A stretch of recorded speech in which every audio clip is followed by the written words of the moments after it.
মিরাজ কোটিপুর থেকে গরিব হয়ে গেছো নাকি তুমি? জি ভাই, আমার কাছে তো এখনো শালিমা বিল্ডার্স নাই।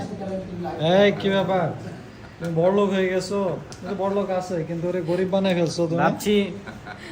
ভাবছি মেঘলাকে আবার বিয়ে করে আবার রাজ করব।